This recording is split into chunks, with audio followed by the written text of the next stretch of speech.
That's one of the problems that some of the 205 pounders are having right now. They're running into that spot. First off, is Daniel going to go back? Hard spot for them to be in, right? He's saying he's going to. He's not. I wish he would stop doing that. He's not going to do that.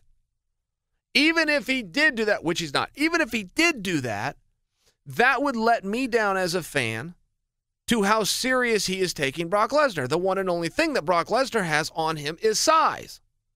So if Daniel comes out and goes to 205, he's admitting to me he's taking his eye off of Brock Lesnar. Now, if he wanted to let me in on the reason why he's taking his eye off Brock Lesnar, which is I don't need to train for Brock Lesnar, I don't need to think about Brock Lesnar, somebody hand me a mouthpiece and tell me when it's time and I'll go take care of Brock Lesnar, great, except now I can't be excited for the fight. I can't be excited for the fight if you tell me how it's going to end. Nobody is going to watch a movie or read a book if they know how it ends. So we have to do everything, and we need Daniel's participation in this to act as though he's buckled down and zeroed in on Brock Lesnar, who was a national champion in college while Daniel was only a runner-up. He needs to sell and build the storyline of ho-hum, wow, I don't know what's going to happen here with Brock. He sure is a big guy. He was undefeated in college, and I wasn't. Leave out the Olympians. Don't put yourself over. You got to put Brock over because this is how we don't know how the story is. If Daniel returns to 205 pounds, with the one and only asset that Brock Lesnar having is being his size, and Daniel is going to go and shrink his body from the 248 he weighed in against Stipe Miocic down to 205.0, he is now telling me as a fan that he does not take Brock seriously. That's okay if that wasn't a mega fight, which it is because it's Brock. So the sooner Daniel comes to the table and says, guys, I got to put all my focus into this one basket. I was worried about Stipe Miocic because he was bigger. I worked with the nutritionalist and I got bigger. In fact, I weighed in heavier than Stipe, and I think it really helped me. Now, while I may never catch Brock Lesnar, I did learn a lesson about size.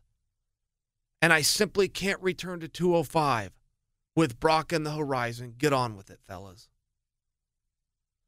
At some point, he's going to do that. And I don't think we need to call for Daniel to do it right now. I think he's still basking in the glow of his tremendous victory, and he deserves that. But if you're the fellow 205 pounders, it puts you in a very tough spot. How do I not call out Daniel? How do I not do that? When he says he's coming back and the organization officially says he's still the champion and will allow him to come back, how much time are they going to give him? Do they build the Brock fight, which could be as soon as January of next year, which may surprise you guys to realize, but that's not that far away. In the world of promotion, in the world of drama build, that's actually not that far away. If Brock went straight and narrow, as far as it pertains to USADA, he would want the fight sooner than later. Because while the supplements may not be in his system, some of the effects of the supplements still are. I offer that to you because it is actually very relevant here. It's not a knock on Brock. It's a very relevant piece of the psychology from somebody who used to sit on that side of the fence. If he went straight, over time, the effects wear off. But the little secret that Brock knows is it's not immediate. So the quicker I can get in there, the better. So that may lead to a January fight. That's as soon as he can fight. It may lead to a January fight. But what I offer you in that regard is if they do kick the can on Daniel Cormier and allow him to do that, it may make sense to not strip him. Because don't forget, Jon Jones will be back in summer of next year,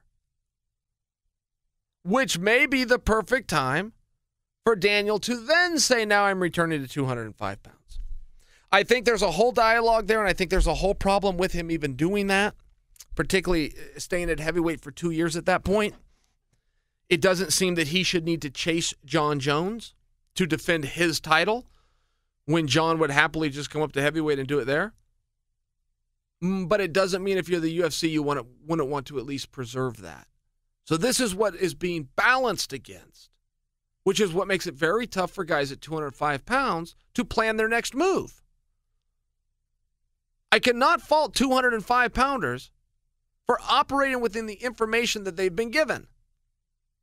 Daniel Cormier, who's a good and honest guy, says he's coming back to 205. He's not lying. He's just wrong.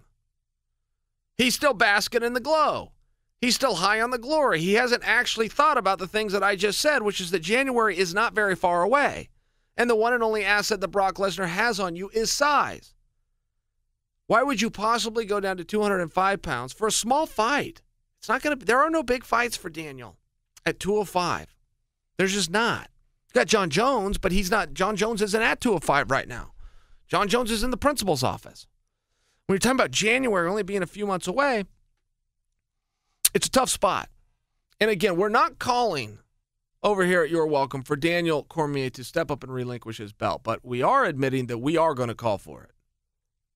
We are going to call for that because he is a leader amongst the boys. He is a leader in the locker room, much like George St. Pierre was. And George St. Pierre came out instantly and said, gentlemen, get on with it. And he gets a lot of credit for that.